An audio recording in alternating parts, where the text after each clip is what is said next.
அலங்கோலமாய் கடந்த நிறைய தேவனுடைய பிள்ளைகளை ஆண்டவர் எடுத்து என்ன பண்ணியிருக்கிறார் அப்படின்னா கர்த்தர் அலங்கரிச்சிருக்கிறார். ஆண்டவருடைய கர்த்தர் உங்களுக்குள்ள வருகிறதனுடைய அடையாளம் என்ன தெரியுமா? ஆண்டவர் உங்களை நினைச்சிருக்கிறார்ன்றதுக்கு அடையாளம் என்ன தெரியுமா?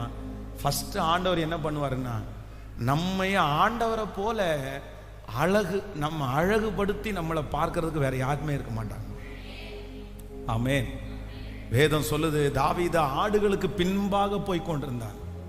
அலங்கோலமான ஒரு வாழ்க்கை. மோசேயை குறித்து வேதம் சொல்லுது, தாடியெல்லாம் வளர்ந்து அவனுடைய வேலையை பார்த்தீங்க அப்படின்னு சொன்னா ராஜாவுனுடைய சமூகத்திலே பார்வோனுடைய குமாரத்தியின் மகனாய் வாழ்ந்த ஒரு மனுஷன். அந்த ஆடு மேய்க்கிற வேலை ஒரு பக்கத்துல ஆடுகளை காப்பாத்துறதுக்கு ஒருவேளை ரொம்ப கடினமா இருந்தாலும் ரொம்ப அப்படின்னா போர் அடிக்கிற ஒரு வேலை தான் ஆடு மேய்க்கிற வேலை. நல்ல புல்லுள்ள இடத்த கண்டுபிடிச்சு அந்த இடத்துல ஆடுகளை நம்ம விட்டுட்டோம்னா அந்த ஆடுகள் பாட்டுக்கு மேய்ஞ்சிட்டு இருக்கும். அந்த ஆடுகளை பார்த்துட்டு சும்மா ஒரு இடத்துல வேடிக்கை பார்த்துட்டு இருக்கணும். பாருங்க, ஜனக்கூட்டத்தின் மத்தியிலே இருந்து எல்லாரையும் பார்த்து இவன் போகும்போதெல்லாம் கை தூக்கி வணக்கம் சொன்ன இந்த மனுஷன் இப்ப அலங்கோலமாய் மாற்றப்பட்டான். எகிப்திலிருந்து கிளம்பி அந்த மாமனாருடைய வீட்டுக்கு எத்ரோவனுடைய வீட்டுக்குள்ள நுழையும் போது எப்படி இருந்தான் தெரியுமா? அவனுக்கு கடைசியா இருந்த ஒரு ட்ரெஸ் பார்வோனுடைய ட்ரெஸ். அவன் காமிக்க விரும்பினது கூட எப்படி காமிக்க விரும்பினான்னா தான் எகிப்திலிருந்து வந்தவன் அப்படின்றதான் அவன் காமிச்சான். அதான் அந்த பிள்ளைங்க போய் மாமனாட்ட சொல்றாங்க, எகிப்தியராகிய ஒரு மனுஷனை நாங்க பார்த்தோம் அப்படின்னு சொல்லி. ஆனா அந்த ஒரு ட்ரெஸ்ஸை எத்தனை நாள் போட முடியும்? அந்த ஒரு ட்ரெஸ்ஸை எத்தனை நாள் வச்சிருக்க முடியும்? அவ்வளவுதான்.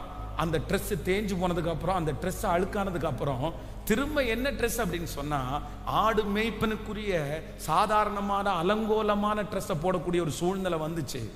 ஆனா வேதம் சொல்லுகிறது, ஆண்டவர் ஒரு நாள் தாவீதை ராஜாவாக்கின கர்த்தர், இந்த மோசேயை தலைவனாய் மாற்றின கர்த்தர், அவங்க அலங்கோலமான அந்த வாழ்க்கை முழுவதுமாய் கர்த்தர் எடுத்து போட்டு கர்த்தர் அவங்கள என்ன பண்ணினார்னா கர்த்தர் அலங்கரிச்சார். ஃபர்ஸ்ட் வேலை கர்த்தர் அலங்கரிச்சார். யோசேப்பை குறித்து வேதம் சொல்லுது, சிறைச்சாலையில இருந்து எடுத்து கொண்டு வரும்போது ஆண்டவர் அவனுக்கு இருந்த வஸ்திரம் அடிமையினுடைய வஸ்திரம்.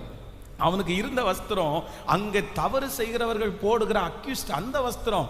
ஆனா வந்த உடனே அவனுக்கு என்ன